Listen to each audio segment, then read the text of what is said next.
like the different aspects of. Karthik? Okay, it would be like I have some slides I have on, I mean, a board on which I can write all the slides. So I would try to cover up as much as possible. Can you just let me know one thing? If I can, I should switch on the, keep the camera switched on, or I can switch it off. Sir, if you keep the camera switch on, then it is better. Otherwise, you can switch off, sir. Because once I present the slides, even I cannot see myself or Sure, anything. sir, you can do that, sir. You can do that. Okay, fine. Yeah, thank you. So, and I would like to thank everyone who is here. Uh, so I will. Is my screen visible to you? Just let me share it. And yeah. So I hope my screen is visible to you. Yes, sir. Yeah, fine. So I, as Dr. Nikat introduced me, I am Dr. Rijaz and I work at IIT ISM Dhanbad, which was formerly ISM, but now we have been converted to IIT 4 5 years back, and we are going on the track. If anyone wants to contact me after the lecture, I am reachable at my email address that you can see here, ijaz at iitism.ac.in. This is my web page where I'm. Some of my work is shown, and you can reach out anytime, and then you can write back to me if you find it interesting. Before starting with the lecture, I would just like to briefly introduce about my institute that and my department of chemical engineering. So you must be aware that IIT ISM started in 1926. It is older than most of the IITs. I mean, almost 30 to 40 years older than the IITs. Okay. But Department of Chemical Engineering at IIT Dhanbad started only in 2010, which is, I mean, one of the youngest department at my institute. Here we are catering BTech, Masters and PhD students. Although we have less strength in this department, being a new department of the institute, but we are trying to increase the intake, especially at this PhD level. We are trying more people to bring. And if you find any interesting, if you find somebody who is interested in pursuing PhD in chemical engineering, you may suggest them to apply to our institute. We work in a different range of areas that includes coal and hydrocarbons. Coal, definitely, we are the coal city of, you can say it's like Dhanbad is the coal capital of India. So coal is one thing that we definitely work on. Then we work on hydrocarbon processing. That includes the rheology, that includes the gasification, that includes the cleaning of gases. There are several areas. The other major area is the catalysis. So it's a like core. Many people who are working in science or engineering, especially in chemical engineering and chemistry, they find it more interesting. Similarly, we work on material science and engineering. So people from the material science branch may find it interesting to apply here. And we have a pretty good number of faculties.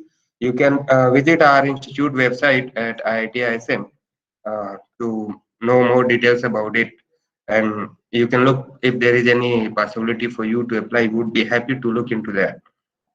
So coming back again to the topic, this is about understanding the ethics and the structure of the scientific writing. So as I am aware that there have been several workshops by the present group, and most of you knows about the ethics part. So I would be more focusing on the structure of the scientific writing. And why I'm focusing on this, because as I said in the beginning, all of us have knowledge, but when it comes to expression, some of us may not be able to express that much of knowledge that we carry with us, because sometimes we know so much enough that we go into too much detail, and then it becomes people from interdisciplinary areas to understand, while sometimes we write in so layman language that the people from the technical background do not find it interesting to read. So what one should do and what one should not do, that would be the content of this uh, webinar. And to start with, I would say any kind of writing, always start from the asking the right question, or you can say any kind of research. If you look into the word itself, Often the people confuse research with the creation or innovation or many things. So you have to, or we have to understand that there is a difference in creation and making. When you create something, it can be by accident. But when you make something, it cannot be by accident. Because for making, there is a definite, here, if you look, this requires a procedure, this requires a methodology where you have to look. And then how we are going to find out this making process, that is very important, and that comes from the research. So if I divide research, I can write it like it's re and search. So there is something existing in the literature, there is something existing in our surrounding, in our society, and then we have to look at that, and then we have to find what best we can that can be done. Okay, so this is one key question that we have to understand, that what we want to do, whether we want to create something, whether we want to innovate something, or we want to make something. This will come more and more clear when you will go through, we will go through the time in my slides, that how it creates the difference. But a basic example I can say, creation is something like, and you may have witnessed several, like urea was discovered by mistake, but even it was discovered, it was not created, it was already existing, right?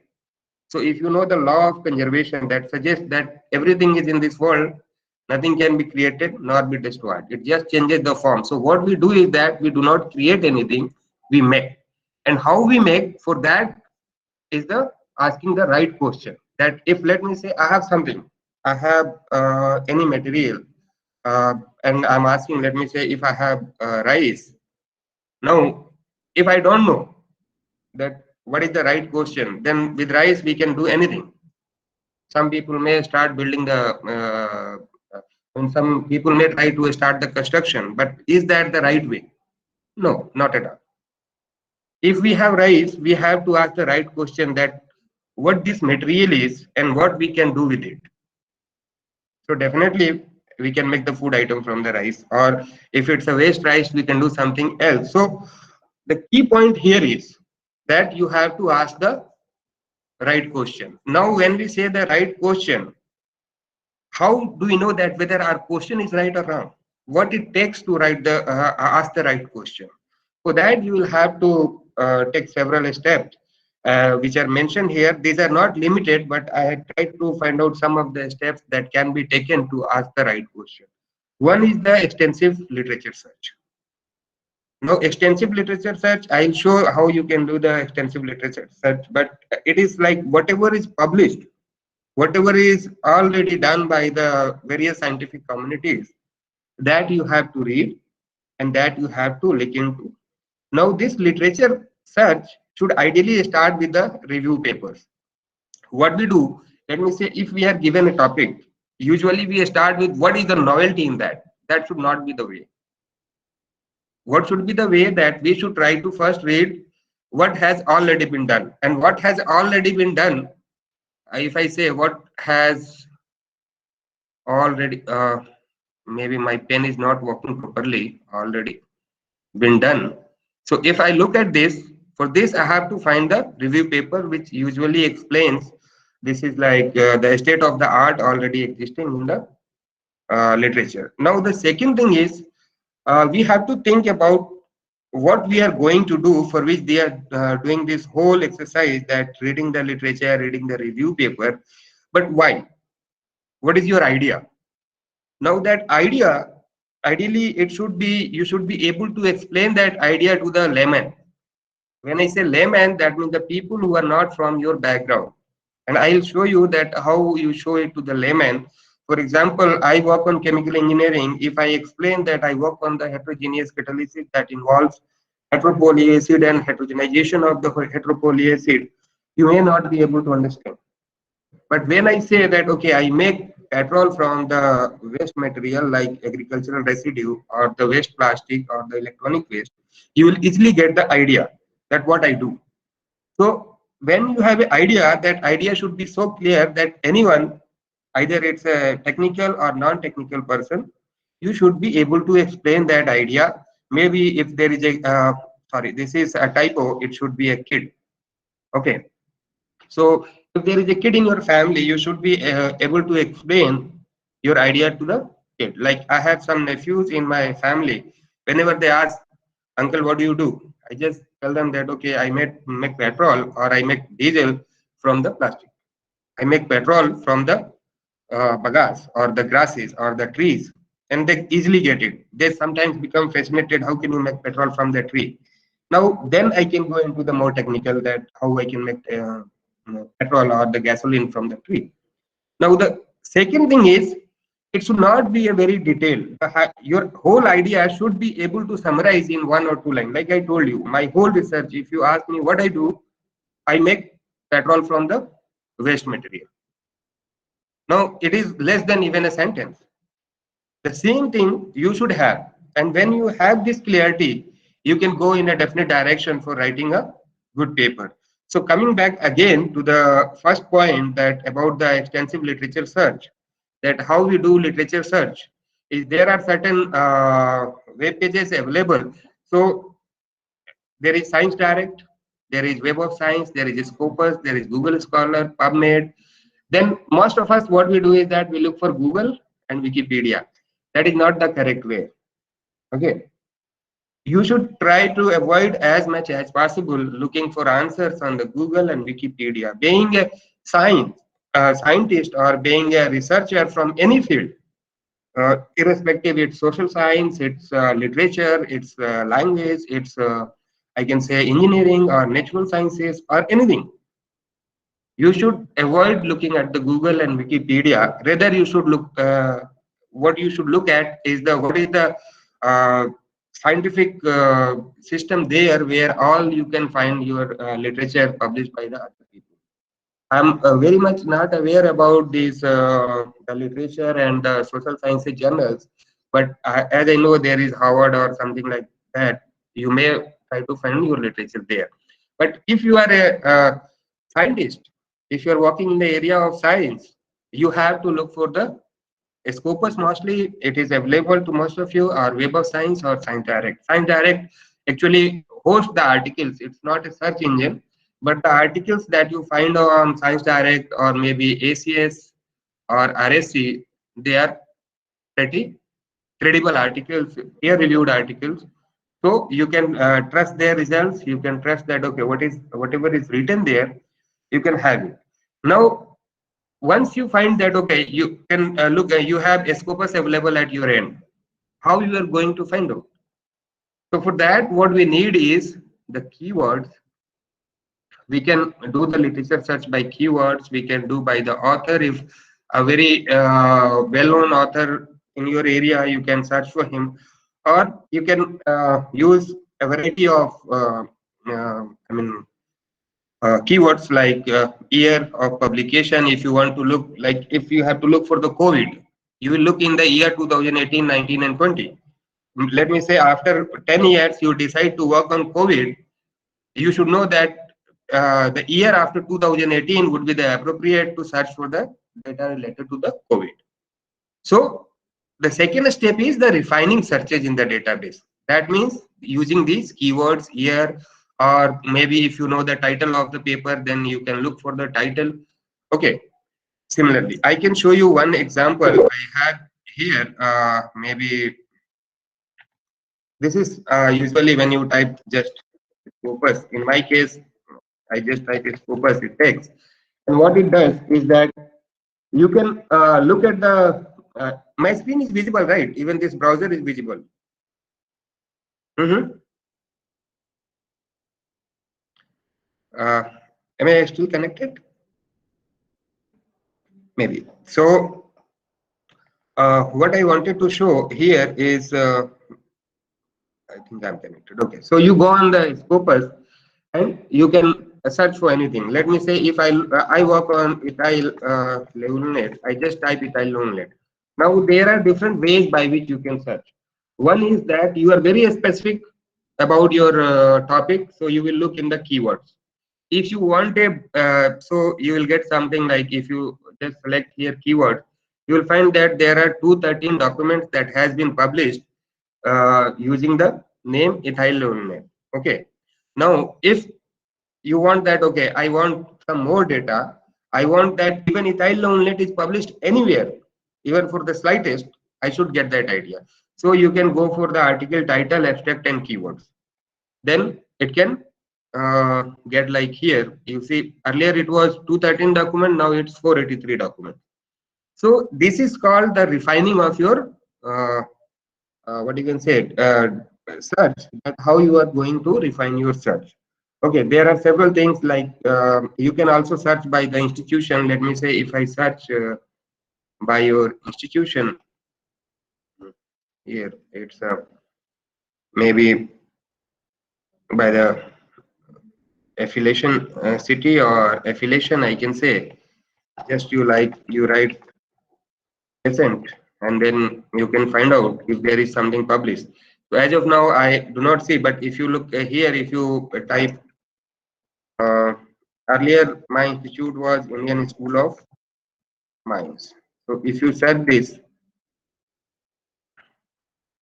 you will find that there are approximately 8,500 papers published by the authors from my institute, and then you can easily look at. So there are variety of options. You can go for open access, you can go year wise, you can go author name wise.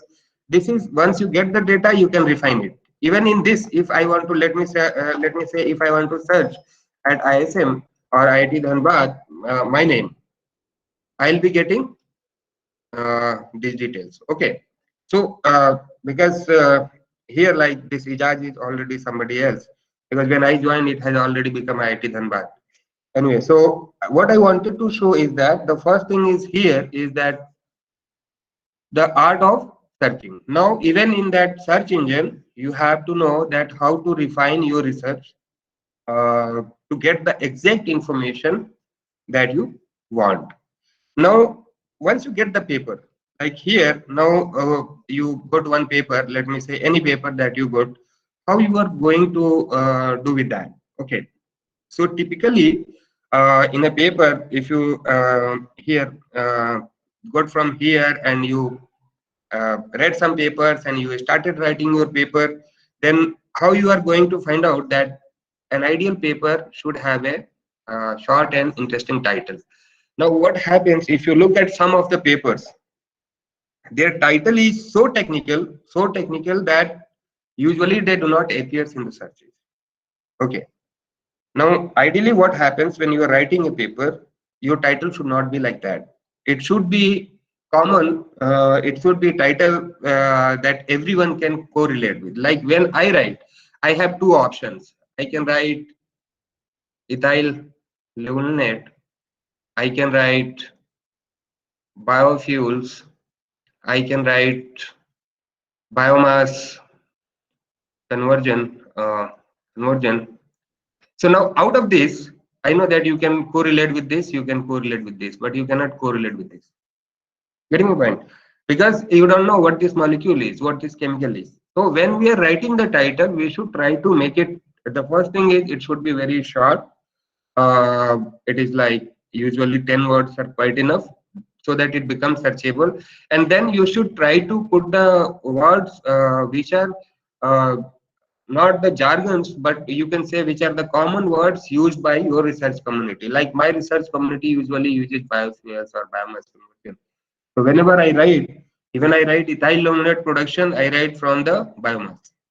So that even if somebody looks for biomass, my paper will be there. And once your paper is visible in the search, the people read it and then recognize you. Now the second part is once you are done with the title, what you need to write is the abstract. Now, abstract, usually if you look what people write in the abstract is some sort of introduction. Most of the people do not understand the difference between abstract and conclusion. I can say when I was a student, I did bachelor's in engineering, then management, then I did MTech, and then PhD. Also, I worked for 5 years in industry. I always have had confusion about the abstract and the conclusion. That what I should write in the abstract, whether I should summarize my results or I should write the introduction that what I am discussing in this paper. So it is very confusing. Okay, so to writing the abstract, what you have to consider that you should first state the problem, that what is your problem. I'll show some of the examples, and then what is the approach taken, and then what is the solution. That solution actually will not be conclusion, but it would be very short. While conclusion actually explain some major features of your results, this explains only what is the total outcome. Okay, not the all the points, but what is the final outcome of the process. And then you should also state what is it in your paper which you are going to discuss. That what are the main contributions, whether you are looking for the reaction mechanism, where you are looking for the process, whether you are looking for the optimization. So there are several aspects. Maybe I say about the literature, I can say whether you are looking for the poetry, you are looking for the novels, or you are looking for short writing, you are looking for the critical writing. So that should be in that. Now it should be factual, but it should be comprehensive. It should not be like, when you write something, there should be a connection. I mean, if I write, let me say A, B, C, usually people, I'll show some of the examples that each of your sentence should be correlated with the next sentence, while the next sentence should be independent. So if I write A sentence, B sentence, C sentence, they should be independent. It should have independent meaning as well as it should be correlated with the A also. Okay. So when I read A and B, it should not feel like, okay, A is something else, B is something else. And it should also not feel like that if I don't write A, B will not make sense. Getting my point? B should make sense independently, uh, even if A is not there or C is not there. At the same time, if I put A and C, this B should correlate with both the sentences. So this is something that you have to look into, and I can say that usually this happens when you try to correlate, you try to make a story in your paper. So if I say this, your whole manuscript should be uh, in the form of a story. It's not like a layman story, but it should be a technical story. Okay. Now include if there is some background, but avoid the motivation. What does it mean? That you should not explain, okay, blah blah did blah blah, so I found this gap and I have to do.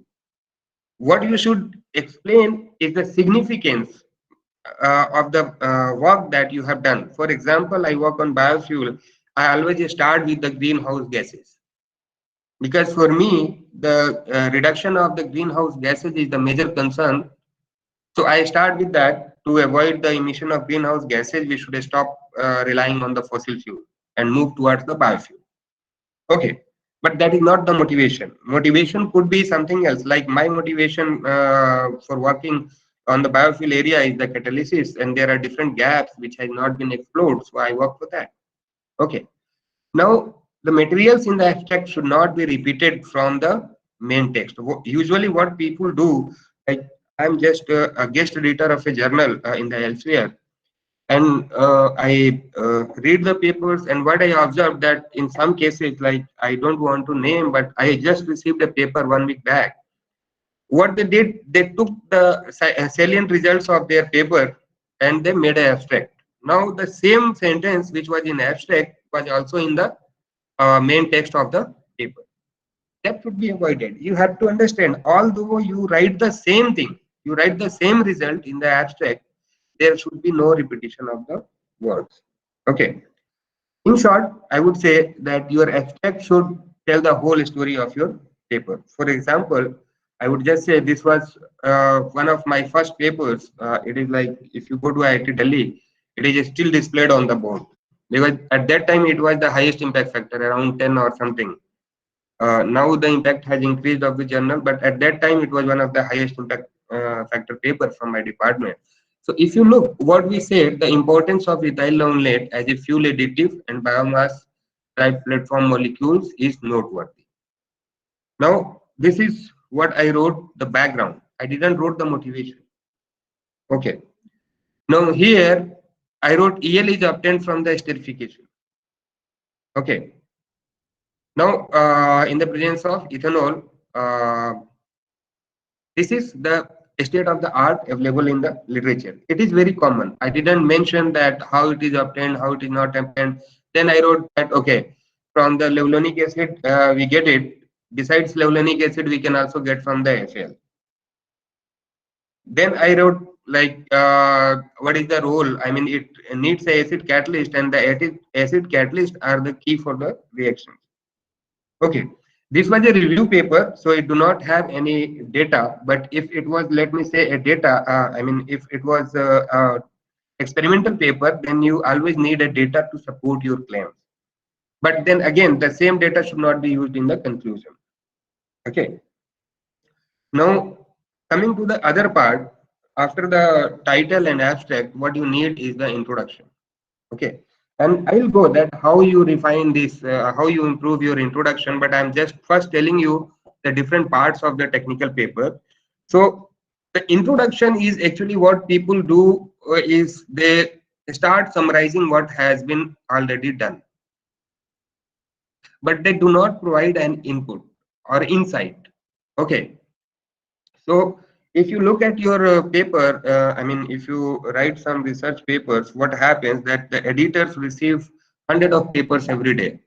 They do not have time to go through all of your writing that you have written. Usually they look at, the first thing they look at the abstract, then they look at intro. If they find it interesting, it is most likely that your paper will go for the review. But if you fail here, no matter what is in your paper, it is less likely to make it for the further review. Okay.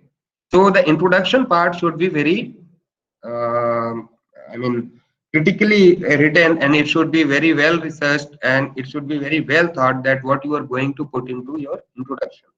Now, introduction have two different types. I can say it can be three-liners, or it can be 3 paragraphs. Okay. I mean, when I say three-liners to main topic, or 3 paragraphs to main topic. I would say how we do with this. But before that, let's see what are the content and how we decide that what should we go, what should be into the introduction part. So first is what is the problem? Okay. Now you define what is the problem. Like I define that greenhouse gases is the problem. Now why it is interesting and important?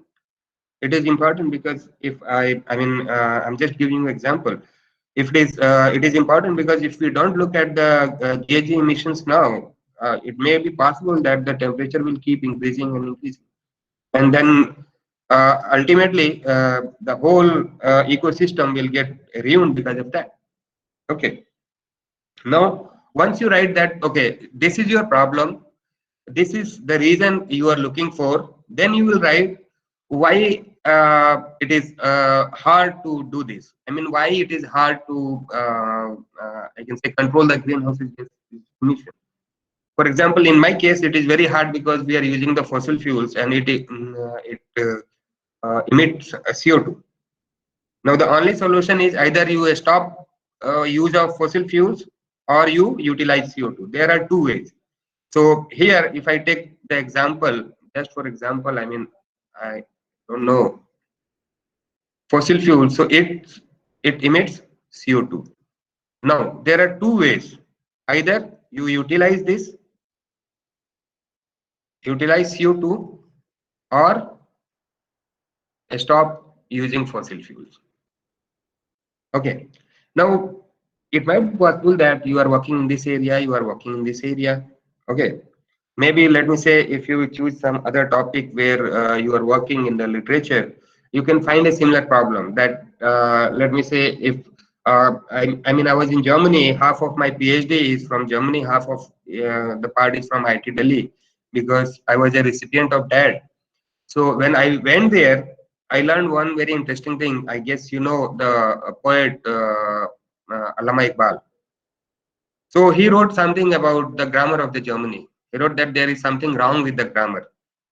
And I have learned German language, and I can tell you very surely that there is some problem with the language. Okay, I mean the grammar of the language. So once you know that the problem is with the grammar, then you have to know that why it is important that you look into that. Now, it is important because for a beginner who is not born and brought up in Germany, it would be very hard to understand that which sentence makes what sense if he doesn't know the background of that. Ideally, a grammar should not be dependent on the background of the language or the area, but it should be dependent on the grammar structure. But in German, there are some difficulties. Okay, so based on that, you can suggest that okay, uh, why they never tried to correct it. Now they also tried. The problem is in German itself, they speak the Deutsch language, but there are different accents, different areas. Like in case of our country, you see, when we speak Hindi, there are different ways of speaking Hindi. It varies from region to region. It varies from state to state. So does the accent, so does the pronunciation, so many things. Okay. Similarly, in the science, we look at the problem. Okay. Now, when we look at the problem, then we have to look at why it is hard to do or why it hasn't been solved before. Okay. What is wrong with the previous solution? That will actually build a basis for why you are going to do this work. Because, as I said initially, doing something needs a justification, that why are you doing that. If you cannot justify that, nobody is going to read that okay, you do anything. I mean, billions of people are doing something in their life, but nobody reads that. Okay, what we read is what is interesting to us. Then you have to define how your work is different. Okay, now then you have to write like some of the key components by the end of the introduction. This is something sometimes some journals require, sometimes some journals do not require. Okay. Ideally, if you want to keep the authors, readers interested in your work, then you should put some of the key components of your work in the end of the introduction and some results, so that they will find okay, this is the final outcome, and then they will decide whether I need to read it or not. Okay. And then if there are some limitation, that should also be. But in some cases, some of the journals or reviewer may ask that okay, you should not discuss the final outcome in the introduction, so you may need to remove it. So this part is actually depending on the that depends on the reviewer comment. If reviewer wants, like in one of my papers, reviewer suggested that this should go by the end. You cannot discuss the result before the experimental method or something like that. Okay, so it depends, but rest of the points in the introduction part you have to look. Now I am showing you two papers here. So if you look, I wrote this paper something on biofuel, but in the first paragraph, if you look, I wrote about the fossil fuel. Okay, then I wrote that I mean this fossil fuel shift is taking towards the green and sustainable energy and biorenewable resources. Then I wrote biorenewable resources has potential to do blah blah. Then I wrote the background. In the second paragraph, I made thus attempts have been made to produce biofuel and biodiesel. So I was just building the background in one paragraph. This is one way that, as I told you here, that how you are going to introduce your problem and what you have done. Either it can be 3-liners or 3 paragraphs or 2 paragraphs. I mean, it can be 2-liner also. So one example I've shown here is where I am introducing my problem in the second paragraph. There are some authors who usually introduces their problem in the first paragraph itself. For example, here the state-of-art research in SOFC is directed towards development of technology for intermediate low temperature operations. Now, cathode material at these operating temperatures are absorbed to show relatively higher polarization. So what is the problem? Low temperature, we have to go for low temperature. What is the solution? Cathode material at low temperature. Now, what the author has done, therefore, the development of novel cathode materials requires considerable attention. That means, reading these three sentences, it is very clear that this whole paper is going to discuss about what? Getting the point? So sometimes when you are writing, you can write in this way or you can write in this way. But you have to remember that there are basic structures here is that maybe I already showed you. What is the problem? Why it is interesting? And what is the proposed solution? Now after that, how does mind differ? Can be again, how does mind differ? We'll start from this. After this paragraph or after this paragraph. Getting my point? So this is the way of writing a technical paper. Now, once introduction is done, then you will come to the technical body or the general body of the paper. Okay. Now, the important thing here you have to remember, sorry, is the whole MS, I mean the manuscript should be in the form of a story. When I say a story, it should be a technical story. Now, when I say a story, what is important here is the connectivity between sentences and characters. Yeah. Sorry. So here you can what you need to include in the general body of the paper is articulate the new technical contribution. So what is the recent or the latest that has been done? You have to include that into this. Now, I told you that every section or every paper that you are writing, let me say, if I write some of your names, maybe XYZ.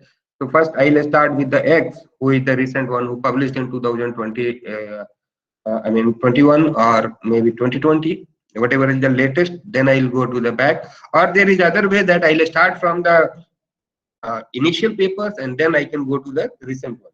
But it should be in the form of a story. When I say story, that means it should connect, each and every sentences should connect with each other. Similarly, the paragraph should connect with each other. It should not be like one paragraph you discussed about the problem of, I mean, the work of somebody else, the other paragraph you discussed about the work of somebody else, and you are not connecting the dots. So here, what is important is that it should tell a story. A story should be linear, and there should not be interruption. So let me say, if you find some data which is very important to put, but then it is not fitting into your story, what you can do, this can go to appendix, or we have a new term called supplementary information. Okay, so you can put some of your material from the main paper to the supplementary information that do not fit into the paper or that actually deviates your paper, but that information is important. Okay, now going back to the last part, which is the conclusion, I would say it's a short summarizing paragraph, but don't write in bullet form. I have seen many papers. I review more than 100 papers in a year. I have been editor of 2 books recently in the Springer Nature. And what I realized that people summarize their results in the bullet form. That should not be the case. Like they write point 1, point 2, point 3. That is not the good way of expressing or concluding your results. Okay, the best way is that you should try to find out what are the your main research outcomes, and you should include one line on the future direction. Okay, now when you write the research outcomes, you also need to build a background. So you can I mean, you can write something like the importance in a line, that you can take from the abstract or introduction, but don't take, I mean, this is not repeat, I would say, a similar sentence. Okay. Repeat may not be the appropriate word, but when I was doing this, I wrote. So you can say you can take a similar sentence to build the background, and then you can write the research outcome. When you write the research outcome, at the same time, you should also write the future direction. Now, what happens when you write the future direction? It gives you more citations. The people will read and they will realize, okay, there is an area where we can do the new work. So they will do the work and they will cite your paper because this is you who suggested. Okay. Now, then there is acknowledgement. Anyone who contributed in any way through the discussion, feedback, financial support should be acknowledged, but with a proper contribution. Like, let me say, if A conceptualizes, A had made the concept of the MF, you should write the A contributed in conceptualization. B contributed in experimentation, C contributed in writing, D contributed in providing facilities, or E contributed whatever. But that should be this. Now, if I look at the whole paper structure, this was the general structure. Okay. From here, we will be going into the more detail. That is the first idea is that your whole paper should give a clear message. Okay. And when we say clear message, it should not be like, when we do experiment, we have different set of data. For example, in my case, I have temperature, I have time, I have concentration, I have field, I have catalyst. But these are not my messages. These are just tools or support validation. I can say this is just validation of what I am proposing. My idea is to make biofuel. Okay. These are just I'm doing these all results, all experiments I'm doing for what? To propose that I can produce biofuels. Now, what kind of biofuels? That again, that's my area, so I'm not going to detail, but I have to explain that, and I will stick to that idea. That my clear message is about the production of this thing. Okay. The second thing is you should convince the reader that the problem is novel or interesting and has been solved. Getting my point? You should not write like, okay, we did this, blah blah, and we got blah blah results. Now, why you did and what you got and how you got. Sorry, I would just take a 30-second break. Water.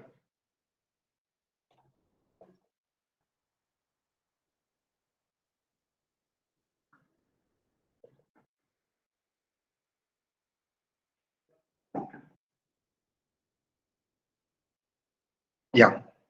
So the first thing is that you should identify the key idea that what you are presenting. The second is convince the reader. It is very important that reader should find your work worthy of doing it. It is the readers who gives you the recognition, who cites your papers, and the whole research. I would say most of the research is not dependent on what you have done and what you feel, but it is dependent on what your potential readers feels about your research. Okay. Now you also have to convince that although this problem is novel, we are able to fully solve it. Okay. So that should be there, and then you should explain what and why. Okay. That starts with the what. Now the label of details, that what label you should include. Let me say I told you that you read a paper and then you try to generate the idea. You have many things, but you cannot include many things. Okay. Now people what usually they do, what are the common mistakes that they do is that they write too many things. The first key is that you should remove anything which is not contributing to your key idea. And key idea is like if I say, let me say you are talking about Shakespeare way of writing, and all of a sudden you started discussing about Allama Iqbal. That doesn't make sense. Okay, maybe it may make sense, but I don't know. But for me, both are different. Okay, So I'll not be discussing that idea that there are billions of poets or millions of poets in the world or millions of writers in the world, and Shakespeare is varying in that. I would rather I would be very specific to my topic, and I will remove most of the things which are not contributing to my key idea. Okay. Now the common mistakes people do is that they usually try to focus on what took most of the time or effort. मतलब, what usually people think, okay, this took so much time, so this is very important. That is not the case. It may be possible that the thing that took the least time is the most important. But to support that result, you did several things that took most of your time. But like I told you, in my case, temperature time, this experiments, I do 300 experiments to just write that what is my reaction mechanism. What is my reaction mechanism? Now, after getting the results, defining this reaction mechanism takes me only just 1 week or 15 days. But I focuses more on the mechanism rather than focusing on this. Although this takes around 4 to 5 months to complete one set of experiments for a paper to write. Okay, because my key idea is not this. My key idea is I focus on the mechanism, that how the reaction proceeds. These are just my supporting tools.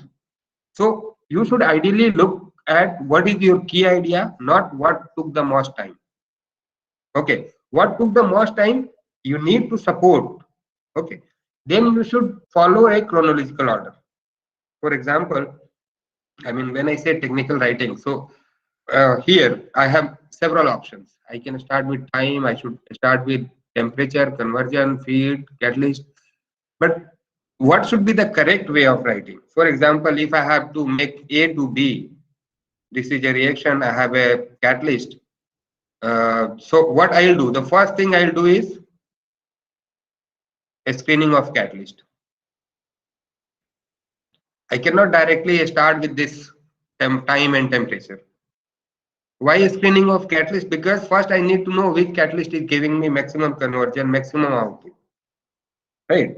Once I know what is the maximum output, then I'll try to look for some mass transfer limitations. We have, what you can say, mass transfer limitation. We actually put some agitation, okay, RPM in the reaction. So that is a technical thing, maybe. So I will look for mass transfer. Then what I will do, I will change the RPM, the steering speed of the reaction. Then once I confirm that, okay, there is mass transfer or no mass transfer, based on that, I will take the decision whether I need to increase my temperature. If I have to do kinetics, I would go for time. If I have to look, okay, under any case, my conversion is not increasing, I'll play with the feed. Okay. So these are the things that you should know, that what should be the chronology of your paper, and including the details of procedure. This is ideally you should send it to supplementary information. Current practice is what people do. They, I would say 60% of the paper is methodology. People think that, okay, methodology is so long, we will write each and everything in detail and we will fill 20 to 30 pages. Or maybe in a printed paper, it will be 5 to 6 pages. That doesn't make any sense. You are working to come, what you can say, to contribute to the society. The methods and materials are just for the repeat of your results, so that somebody can repeat it or somebody can replicate it. So this is not the idea. This is just a tool. It can go to the supplementary information. What is your scientific idea is that should remain in the paper, not the procedures. But this is very important. You cannot remove. You have to put that into the supplementary information. Okay, but it should not be in the main text, because it takes too much. I mean, sometimes we have a habit that we try to write a 50-page paper. If you are able to communicate your whole idea in 10 pages, that is more than okay. You don't need to write 50 pages. You don't need to increase the number of pages by putting all these things. You can simply put them in supplementary information. You write the key results here. and key discussions here. And whenever somebody wants to replicate your process, they can look into the supplementary information and they can. What will happen if you remove this? The length of the paper will reduce, and then more and more people will read it. Okay, because when paper is relatively lesser in number of pages, then there are more readers. When there are too many pages, by the reading half of the paper, people will get bored. I mean, this happens with you also. You start watching a movie or you start reading a novel. If you don't find it interesting, you will skip the pages. You will just look at the reach at the final conclusion. What happened with the characters in the novel, right? Now you should also include only what worked. You should not write like, okay, I did 3 years of experiment and I failed so many times, and now I got the results, so my result is very important. Nothing. There is no sympathy in the scientific world. It is the system, it is the results that works. If there is something that you didn't get, you can put that in the negative results. Now there is a trend to publish the negative results. You can put that there, but you cannot make that the basis of a story कि मैंने 3 साल किया है तो अब तो बहुत important काम. That's not nothing like that. Okay. Now, if many people approaches, or you can say, if there are many approaches like the same thing, you did by 10 methods.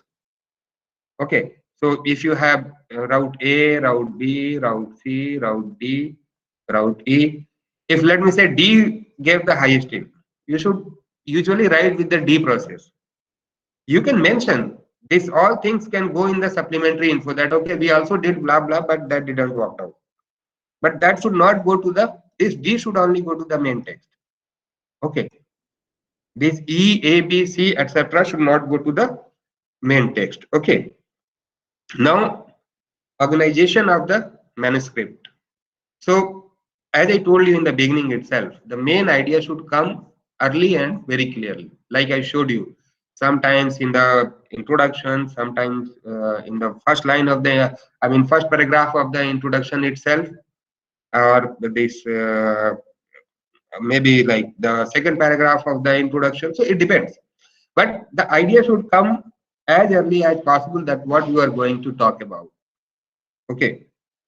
You should like, let me say, if I have to travel from here to Kerala, I would first say that, okay, I have to go to Kerala. Then I will mention that, okay, there are buses to go, there is car, by my personal car by which I can go.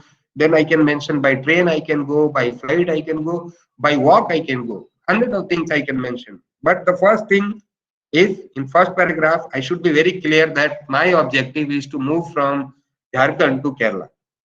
Right? Now the later part I can explain how I will go. Maybe I will go by bicycle, I will go by walk, it's up to me. I will go by flight. Similarly, in the paper also, you should write what is your key idea. And that should be very clear, because that is something I told you, even the editors or the reviewers looks at, whether you are introducing the problem exactly or not. But once you introduce the problem, I told you that what you have to do, what has been done. After this, what has been done, and what are difficulties. Okay. So once you introduce your idea, you will have to say, then I'll say, okay, I have to go to Kerala. I'll say that, okay, I'll be like, there are several ways by which I can go. I can go by walk. It will take, I can go by train. I can go by flight. I can go by bus. Then I will say that going by walk will actually take months, maybe. Going by bicycle will take less than a month, while going by bus will take less than a week. Going by flight will take less than a day. Okay. That means the problem I'll introduce. Okay. The difficulties I'll introduce. Okay. Now, it is not only the case with one paragraph only. It should be the case with each and every paragraph that you are writing. And there should be a connection like I told you, for a paper, it is very important that you should connect all the dots, that why you are doing this, and each sentence should make sense to one another. Okay. But at the same time, you have to look that you should be very brief. You should use shorter and more direct phrases. You should eliminate the sections that is not contributing. Now, how you are going to eliminate for this? Usually, in my practice, I wrote a paper like in 6 months, a review paper, and then I corrected it or revised it for next 6 months. And by the final end of my publication of that paper, if you will match the first version and the published version, not even a single sentence will match, because I wrote 150 pages. Then I started reducing it. What is relevant there? What is not relevant there? What is contributing to the main idea of my paper? What is not contributing? Okay. And then I came to the finally decision that whether my each and every paragraph, is it giving a clear message, or it is just like extending the story? It is not giving any message. When I'm extending the story, it should have some valid basis. It should have some, what I can say, some clear message or one line message that what I am going to do in this. Okay. Now, the writing style, usually, I mean, if you look in India, we write mostly on passive voice. Even I write the same way, but that is not the correct way. More preferred way is to use the active voice. Okay. It should be very simple, clear, and direct phrasing. What happens when we write, when we start writing, what happens is like the people mm, try to put everything to justify their sentence. That should not be the case. When you try to justify the sentence, one sentence goes to 3, 4 lines. That becomes difficult for the reader to read it. When you make it simple, one liner, maybe one line and very simple sentences, it will be easier for the readers to read it. Okay. The second thing is avoid the first person. I would say not only the first person, but there are many things that you can avoid. For example, you cannot write I, you cannot write we. Some people write, but that is not preferred. They, he, she. This usually this should not be the case. Okay. Now one more thing is you should avoid self-congratulations. I hope most of you know this is, I mean, this is the typical habit in academia, not only in India, but everywhere, that people try to show themselves that we are the best. In science, nobody is best. Okay. Science is science. Today it is correct, tomorrow it may not be. It depends on the hypothesis. It depends that until unless something is not proven, your idea may be correct. But if somebody proves it wrong, it may be wrong. It happened with Einstein, it happened with many people. Okay. So you should not be judgmental. You should try to support your result. You should try to justify your result, but you should not say that only my result is best. You should not be like, we have blah blah facilities, so we are the best. Nothing is like that. You have to treat science in the way the science should be treated. Okay. Avoid using some words like obviously, clearly, or it is evident. Nothing. There is nothing obvious in the science, nothing clear in the science. As I told you, it changes. Uh, Sometimes even the biggest of the theories, even Stephen Hawking's, um, I mean, changed his stance on the Earth expansion. Like earlier he wrote something, later he wrote something. So science is all about what you observe with the time, and then you write. There is nothing obvious in the science. Everything is systematic. If it is not systematic, it is not science. Okay. Experimental and methodology. So if you look at the structure, what happens? People have always confusion. We did blah blah. So what they do is that they write whole paper in past tense. Okay, ideally your experimental and methodology should be in past tense because that is something you did.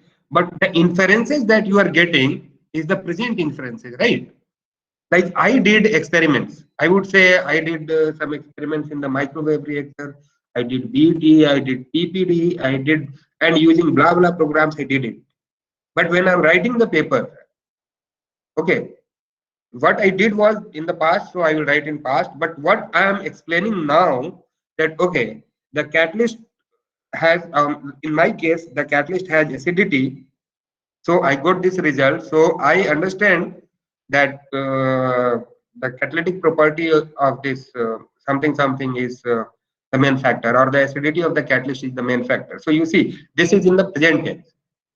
So sometimes people often have confusion that whether they have to write in past tense or present tense. Ideally, your experimental and methodology should go into the past tense, while rest of the things should be in present tense because you are writing the paper in present tense. Okay. Now, ideally, you should prefer singular speech to plural because it avoids the confusion. Sequences induce graphs, and then each sequence induces a graph. You should use figures. I'll show some of the examples on the figures, and before discussing more about the grammar and art of writing. But you should use figures that should be self-contained. Caption should include all the information. So when I say figure, the figure should be self-explanatory. Okay, it should not be like that you have to justify what is in it. Okay. Similarly, uh, to write a paper, as I said, you have to ask the right question. That means you have to critique an article, right? So I don't.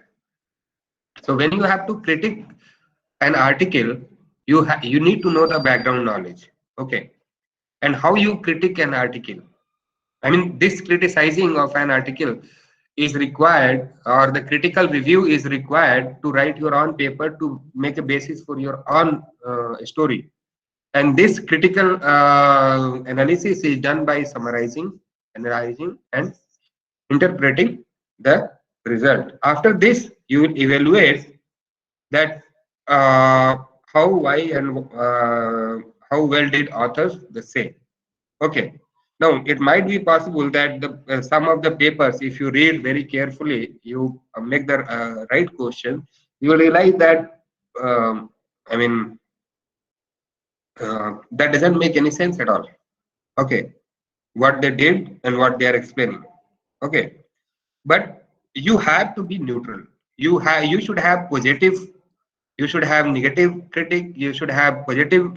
You should consider positive aspects. Okay, or a combination of both. But by the end of the day, I told you the key is you should not be judgmental. Not only about your paper, but other papers also. You can just say that okay, the science is like this. These authors have written like this. So we understand that there are other ways also by which it can be defined. You cannot say that blah blah said wrong. Getting my point? That makes the negative impression. Okay. Now, what happens usually as a student sorry.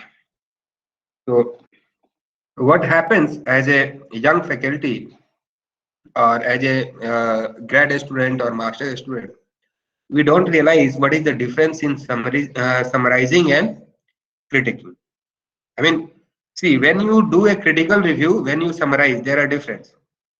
I said summarizing is you take a paper, you look, okay, blah, blah, did blah, blah experiments and good blah, blah result. Critiquing is asking why. Okay, why they got that result? What could be the possible reason? What could be the possible reasons? Okay. Are there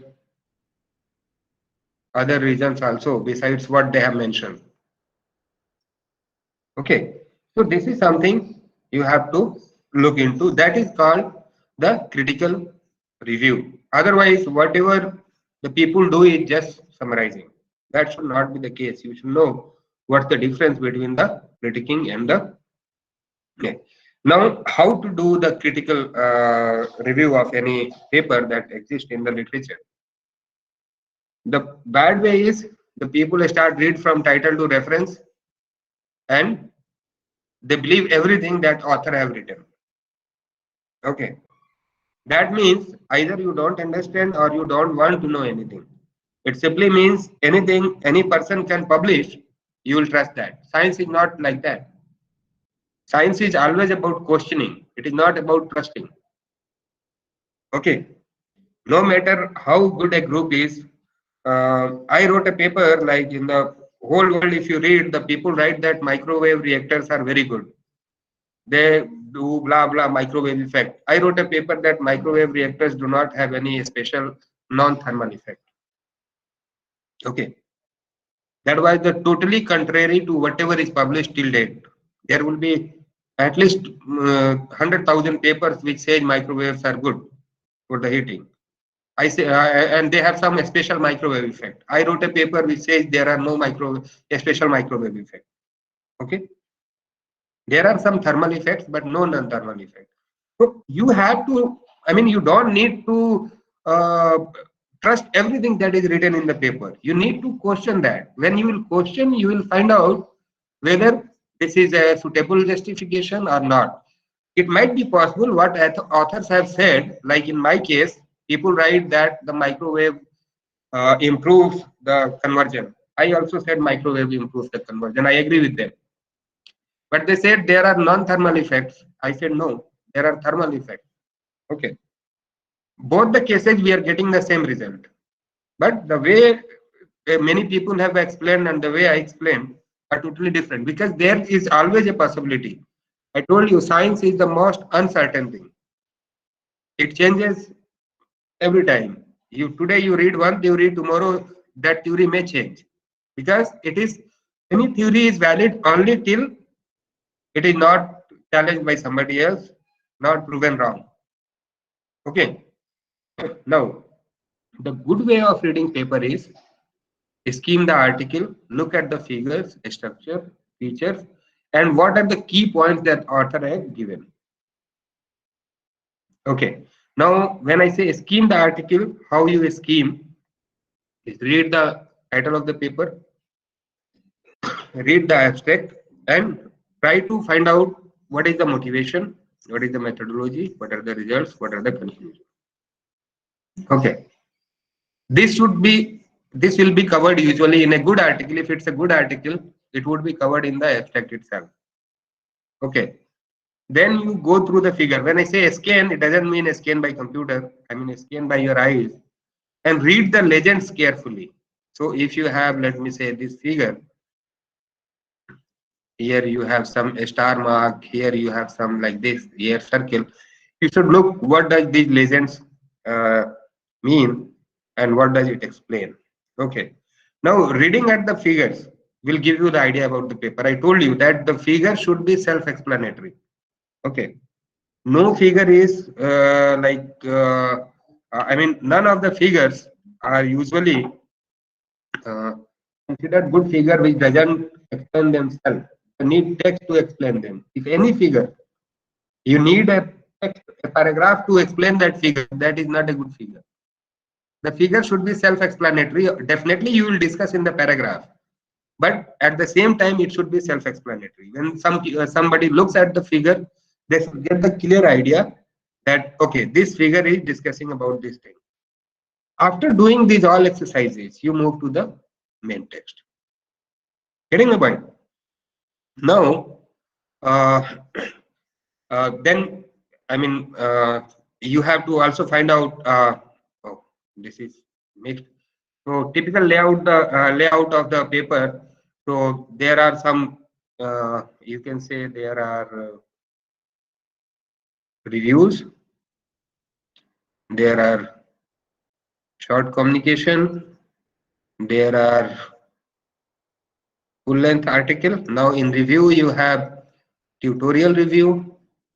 You have critical review. You have mini review. you have perspective.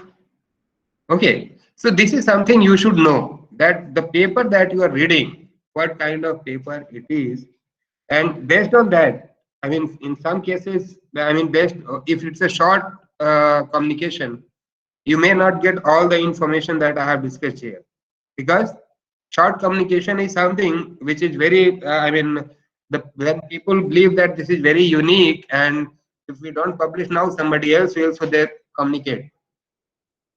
It do not have the full data, but it have the data that can be replicated. Okay, full length paper is including each and every detail. Okay, now you also have to look mm, the sections, I mean the subsections, not the section, uh, are properly labeled or not. If not, then what is the structure? For example, I told you in short communication you will not get the subheading. Okay, so you have to identify that what kind of paper you are reading, and based on that you will have to scheme the information. Okay, now how you will distinguish the main points in an article. Okay, so I told you in the beginning itself, at the document level you have to read title, abstract, keywords, tables, and first sentences, I would say, and conclusion, or maybe first first and last few sentences in the introduction, because first will introduce problem, and first last will introduce solution. Getting my point? Then after getting this information, you will find it whether it is worthy of reading or not. Like in my area, there are 100,000 paper, 2 lakh, 3 lakh paper. I cannot read every paper. I just have to find out that what are the relevant figures that paper that I have to read. So firstly, what I do, I read only papers which are available in the ACS, RSC, or Scopus. I don't read any other paper except that. Now after that, what I do, I look for the well-known people in my area. I follow them. I read their papers. Okay. After that, even in their papers, I follow this formula. Okay. Now, after this, if I find their paper interesting, then I go to paragraph level. Okay. What I look, what is the state of art and how this work is different. Okay.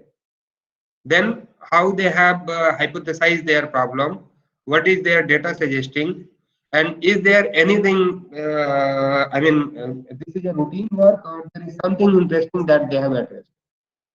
And there could be several points that you can make based on your understanding and your things. Okay, so this is one thing. Now once you are finished with the paper, then what you need to know, what are the questions that you need to ask. Okay, so the first thing is, as I told you here, which you analyze during, before reading itself. You analyze that, okay, this is the problem I'll be reading. Now after reading, you have to look whether it's the same, why it is important, is this method good one or the best one, what are the findings of the paper. Okay, am I able to summarize this paper into 1 or 2 sentences? If it's a good paper, you will be. Are the findings supported by the persuasive evidence? Is there any alternative interpretation? This is very important. It might be possible that one author would explain one way, one reason, but there could be 100 of reasons. Okay, for example, in the present situation, I got the cold. Okay, uh, here, I mean, it is little bit cold. Still here, little bit cold. So I got the cold. But you cannot tell me that, okay, I'm suffering from COVID. You have to look. There could be other ways also. Like I got the cold, so I'm coughing now. But if you look at the current situation, what people will say, oh, he's suffering from COVID. That's not the way you look at science. You always have to look how people are interpreting, and you also have to look, is there any other way or alternative way by which you can interpret the same result, or there could be some other possibility. Okay, now then you have to look how these findings are unique. I mean, is it a routine work or there is something unique? If it's a routine work, you don't have to worry about that. I mean, I would say 60 to 70% papers are routine work. What they do, as they published on AU, tomorrow they will publish on AG. Like in my case, zirconia, they publish one paper on zirconia, then they publish on titania, then they publish on niobium. Reading these all papers, I don't find anything interesting. What they will explain in the first paper, they will explain in second, they will explain in third. So I can scrutinize that, okay, I don't need to read all the papers. And even if I'm reading, I just have to look, what is the major difference? Only the material, or there is something scientific that they have explained. Okay. Then I have to find out, now what they have explained, is it really relevant to my work? Or I'm interested in? If it is worthy, then I'll consider. If it is not, then not. Usually the routine work should not be considered. Okay. What are the some specific application of the ideas presented here? Okay. Now, what are the gaps? Here you can also look what are the gaps. Now, once you find the gap, it becomes easier to work into that area. Okay. Now, after reading the whole paper, you have to draw the inferences. Like I'll show you in some of my slides, maybe how to draw the inferences. So the overall idea about the inferences is not everything that you read in a paper is important. You need to know only 2, 3, 4 key points which is important for your research, for your writing, and based on that you write. Okay, now this is one of the pictorial representation which I told. Okay, now the inferences are usually this whole picture I have written only in one sentence. These are my slides, so you can see. Now if you look at the picture, there are many things. What I wrote, waste to energy serve as a dual purpose, getting rid of waste and producing energy. That's all. I go to the second slide. I say I can create a biorefinery. That biorefinery can literally make everything. Okay. So I wrote a inference here. The only alternative that can replace fossil fuel energy and its consequences is biomass. Because we cannot make chemicals, solvents, alcohol from the solar energy or hydrothermal energy or any other source. We can only make chemicals either from fossil fuel or from the biorenewable resources. Then I make, like, see here is this image. I clearly made these arrows are, this arrow is coming from the outer circle, high temperature process, high temperature, high temperature, high temperature. These are coming from the inner circle. These are low temperature process. So this picture, if somebody looks at, they can easily identify that what I'm talking about. I don't need to explain each and everything. Although while writing a paper, I will explain.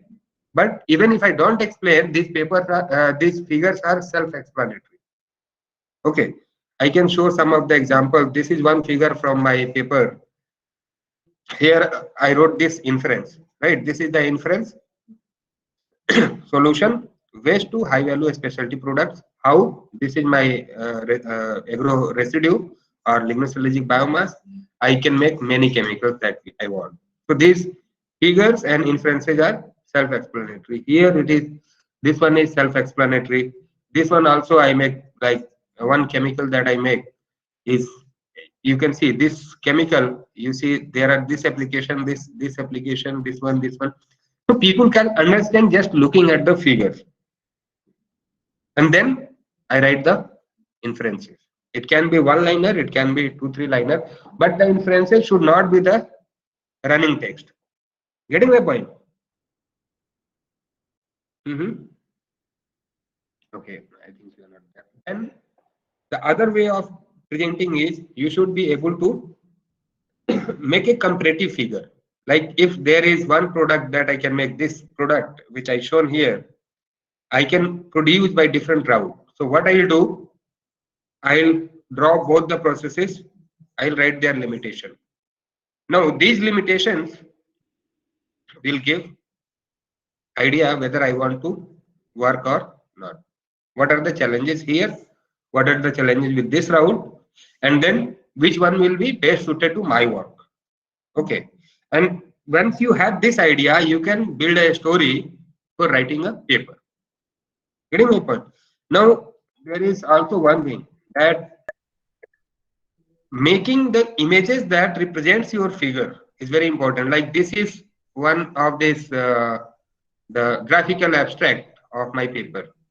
So mostly people do not understand what a graphical abstract is. If they are asked to prepare a graphical abstract, what they do is they put their graphs here, the result graphs. That is something not needed actually in a graphical abstract. What is needed that looking at your figure, a layman should understand that what you are doing. Like in my case, here you can see this is a biorenewable resource.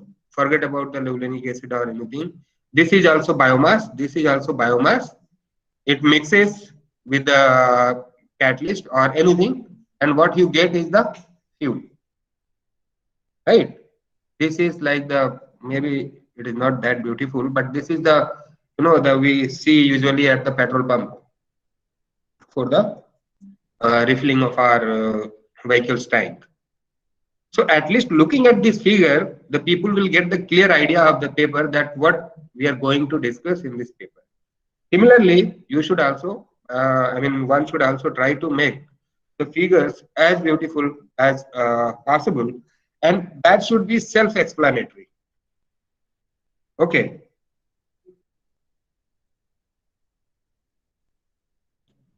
Hello.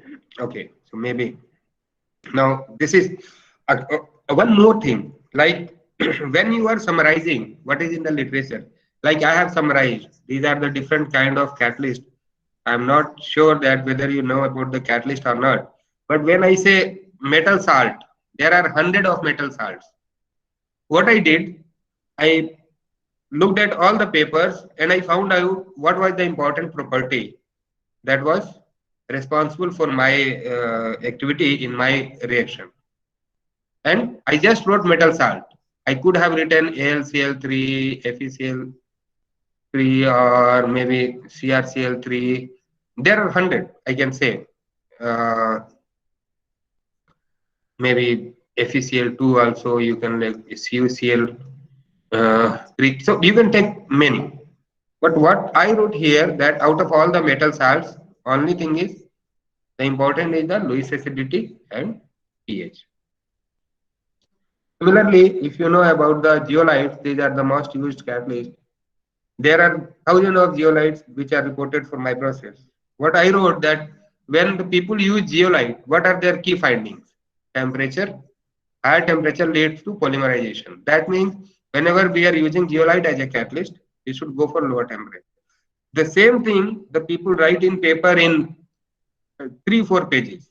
When I write the paper, I just write one sentence, that the use of zeolite should be avoided for this particular reaction at higher temperatures because it may lead to polymerization. That's all.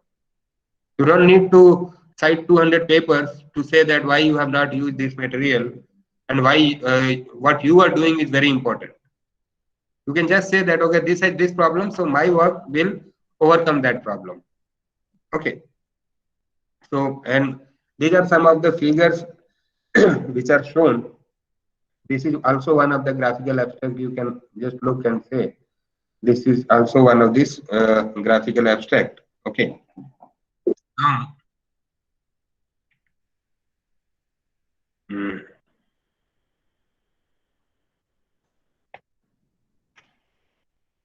As we were discussing about this, maybe I don't know. Are you able to see my screen? I don't know how to. Yes, we are. Okay. So I just, yeah. So when I was saying about the drawing inferences, so not, I told you not everything that you read from an article you need to note down. What you need to note down is what has been, what is useful to you and what is the new information it is giving. Now, similarly, you should try to make the notes while reading the paper. Okay. And then there are several points that you look, but I guess that we have already done. Now I'll go to one the moving part uh, about the grammar. Okay. So usually when we write a technical paper, what people do is that they write one, simply one, as if they have to write one, they write one in the number form. That should not be the case. You should always, if your number is less than 10, you should always write in words. 1, O-N-E, 1, 9, N-I-N-E, 9. But if the numbers are greater than 9, that means 10 or 11, then you can use the this numbers in their form. Okay. Now spell out. There are some exceptions. Okay, like uh, is there anything? Okay, so there are some exceptions to this rule. If your sentence starts with the number, then you have to use the word form even if it is the greater than 9. Okay. So, for example, it is shown here 13 of us went to the lecture. So you cannot write 13 1 3 here. You will have to start, although it is more than 10. But if it comes in between, okay, then Sir, one of the participant is not muted. okay. Actually, I cannot see because I can see only my screen now. Okay, sir, you may continue. Yeah. Now, the important thing for scientific writing, you have to look when there is something about the measurement. Even if the number is less than 10, you should write it in the form of numbers. Like here, I added 3 ml of distilled water. You cannot write this 3 because it is less than 10. And I said that you should write like the spell out the numbers which are less than 10. So you cannot write THREE as 3 because this represents a quantity. Okay. And now, if I mean, these are exceptions to this rule. The general rule is spell out 1 to 9 digit numbers, and 10 and above should be written in the form of number themselves. But the exceptions are, if even if the number is more than 10, the sentence starts with it, you have to spell out, like 13. You cannot write 1 3. The second rule is, even if it is less than 10, but it represents a quantity of something.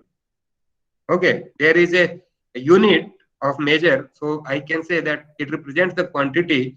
So you cannot write 3 as THREE. You have to write 3. Okay. In a series also, if there is a number more than 10, then you have to write the smaller numbers also in terms of the numbers themselves. No, you don't need to spell out because it will create the confusion. Now, the grammar, you have to look for the parallelism, that there are two sentences. The aluminum is light, ductile, and has a strength. Aluminum is light, ductile, and strong. Both are correct, right? But which sentence looks more beautiful, more readable, or make more sense? Aluminum is light, ductile, and strong. Isn't that? Now, the sentences, you have to look at the sentences that it should contain a subject because you are talking about science, and a verb. Okay. Subject is does something because in whole science somebody is doing something, right? It may have an object or it may not. Okay. Because let me say, if you are doing, if you are writing the experimental part, it will have subject. The consequences you will write later on. Okay. So recipient of the action will be later. Okay. Similarly, you have to write, these are the words that you should avoid. She runs, they runs, she, thee, he, etc. should be avoided. Now, the agreement between subject and verb. So here, you look, a series of experiments was performed. Okay. Why it was, why not were? Because we say a series. Okay. while we say a number of experiments were performed. So this is something you will have to look at how you are going to make grammar into that. But these are only where once you are ready with your story and you made the first draft, because the idea is that first you write the first draft and then you start doing it. Okay. Now again, agreement with the agreement of subject with the verb, and I think if you are from the literature background, you know more than me about this topic. But for a technical person, really putting the grammar at right point is the most challenging task. We know mostly our results, we know the technical things, but when it comes to the grammar, the first confusion starts from the whether we should write in past tense or present tense. Then it starts whether we should use what kind of language we should use in passive voice or active voice. Then it comes like what kind of verb you should use, what kind of the sentences you should make, uh, what are the words that you should avoid, what are the words that you should use, like I told you, the obvious, etc. Similarly, here if you look at this, if this criteria is met, we will have no problem. Okay, this is a simple this sentence gives a simple what you can say meaning. While if you use something where there is some confusion, then ideally you can avoid, like the use of various acids and other reasons often results in layered surfaces. If I would write, I would better write it as like layered surfaces are formed due to the use of various acids and reasons. Okay, that makes much more sense and it gives the same sentence. Then there is double negative. General guideline is to avoid, like she is well, she is not well. She is well make more. She is not unwell. She is not well make more sense than. She is well. Make more sense than she is not unwell. Getting my point? So there are double negatives. That's very confusing. Even still, for me also, it is very confusing. Whether we should use double negative. Like sometimes I write, it doesn't only solve the environmental problem, but it also solves. Now, how it looks when somebody writes, it doesn't only solve the environmental problem, but it first gives a negative feeling. Ideally, our sentences construction should be in the most positive way. Okay. And then the confusing single negative.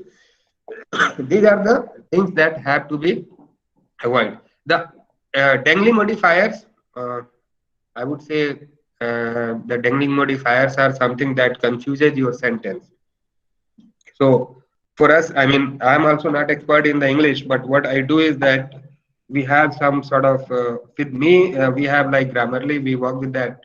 Usually, whenever it shows that, okay, I have used a dangling modifier, I rewrite the sentence again, because that should be avoided. But I too is not a subject expert on that.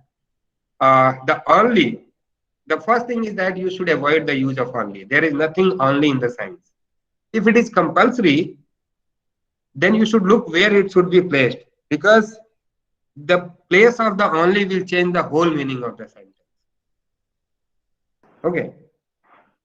For example, only I hit him in the eye. I hit only him in the eye. These both are different.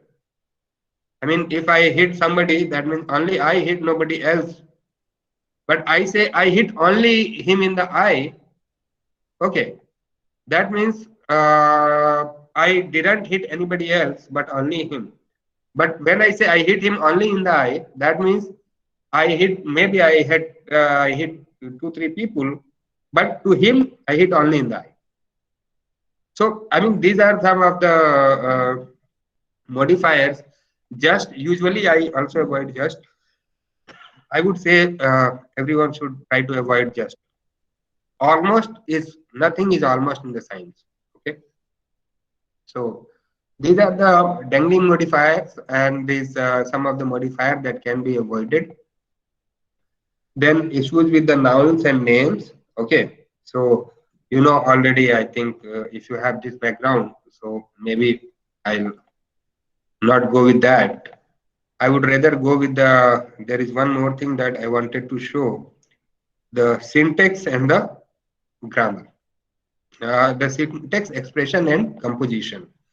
So I would say these are something I made for somebody else, but let's go from here. The common errors with the words that we do.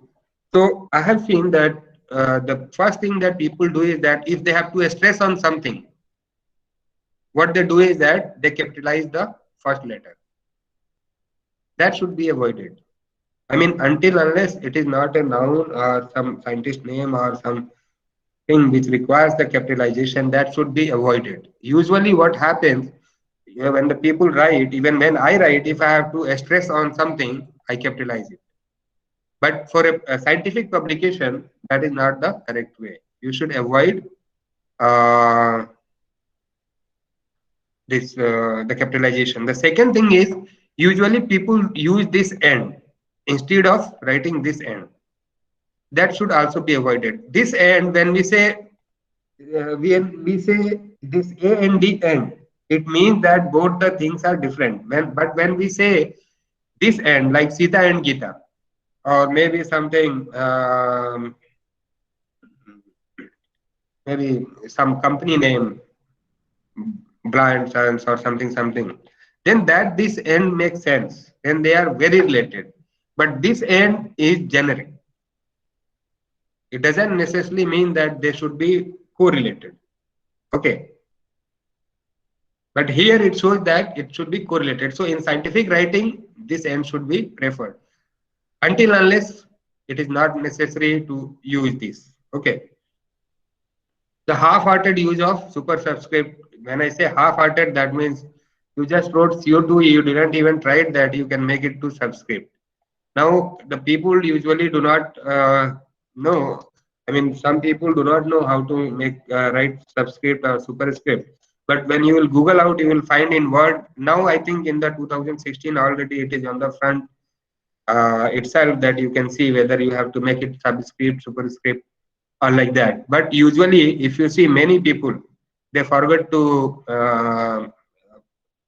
put this as superscript or subscript. For example, here CO2 is as subscript, but in many cases, like when I write even the PPT, mostly the people make mistake. They write CO2 directly. That should not be the case. And then adding and breaking words unnecessarily.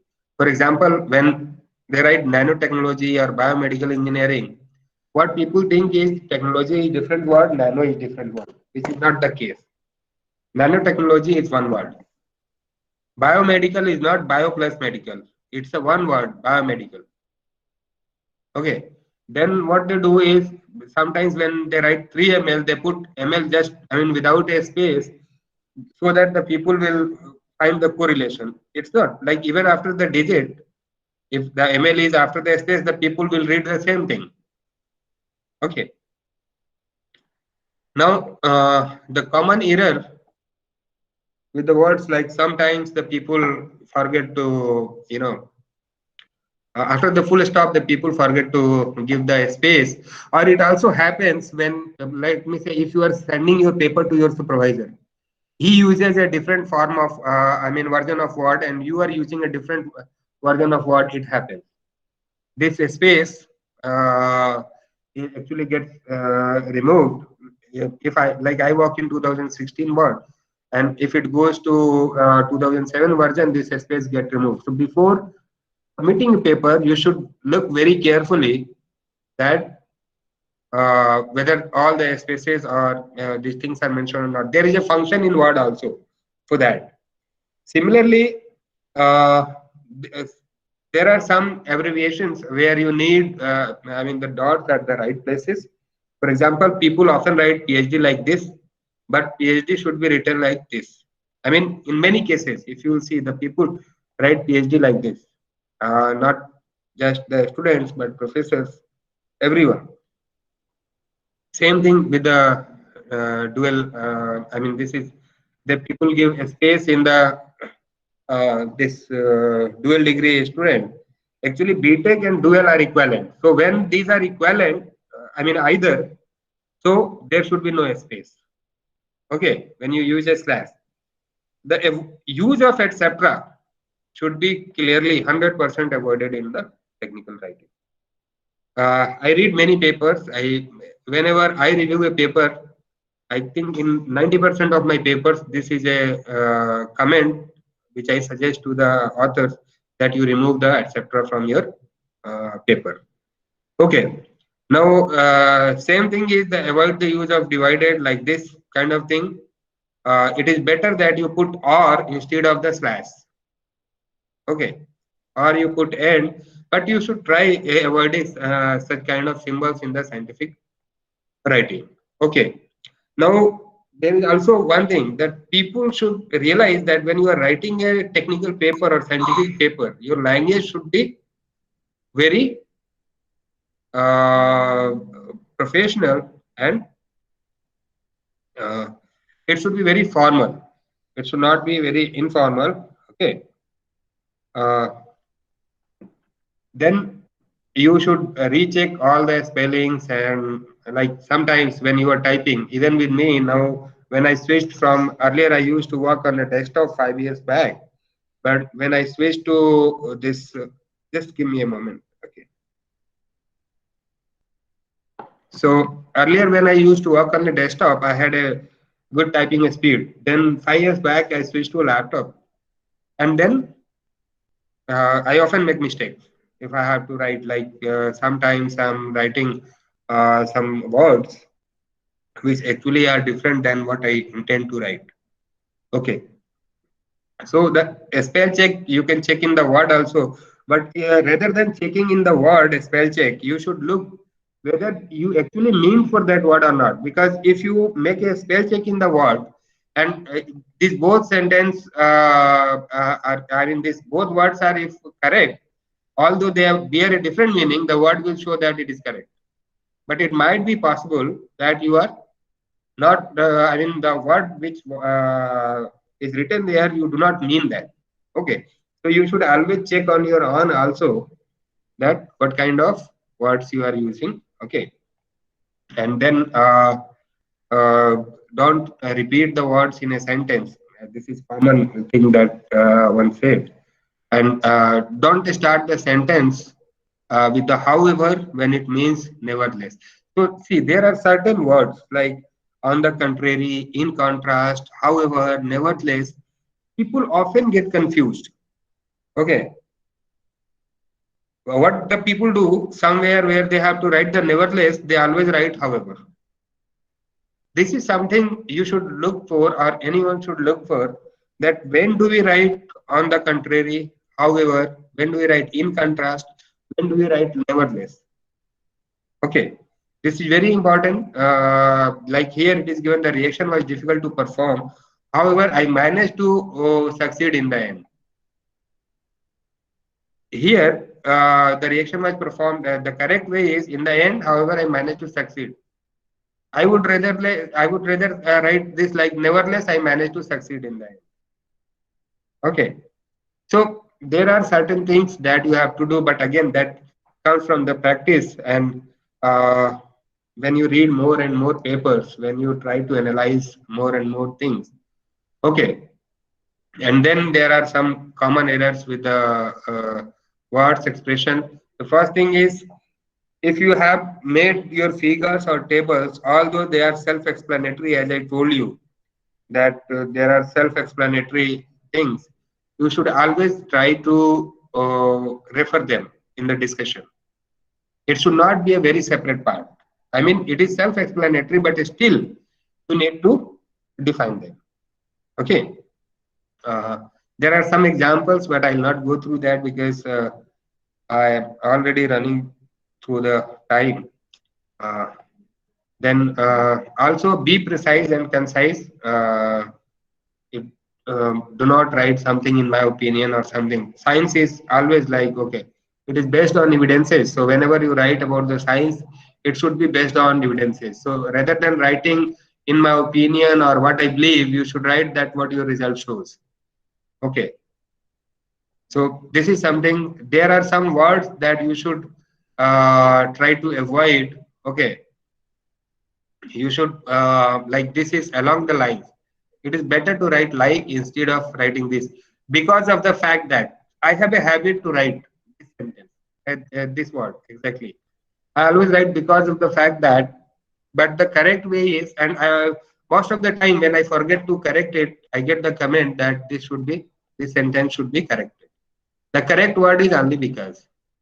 We write in order to. The correct word is only to. Okay.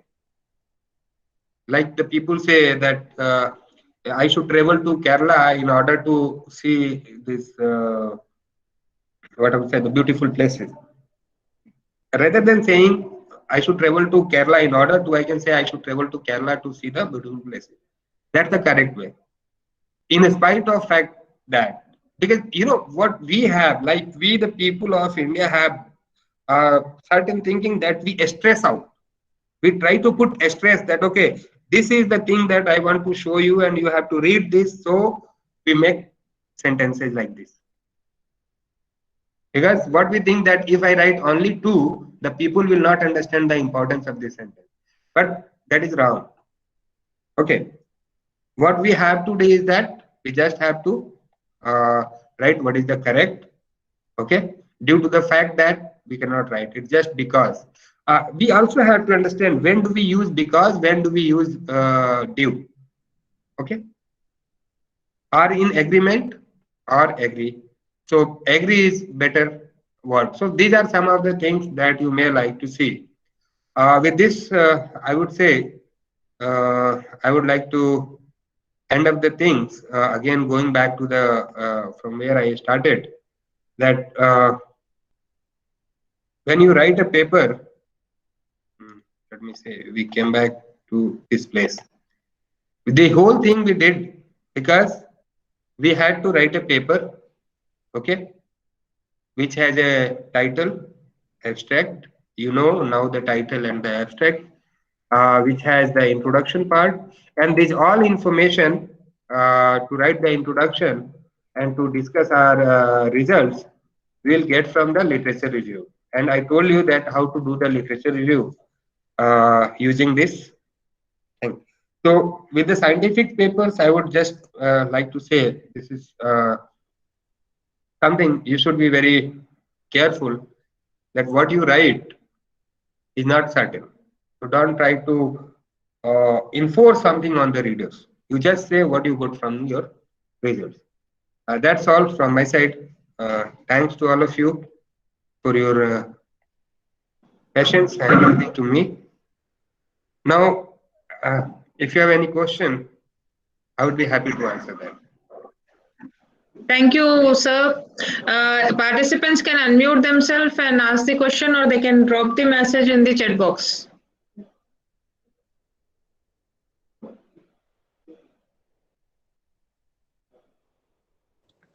Sir?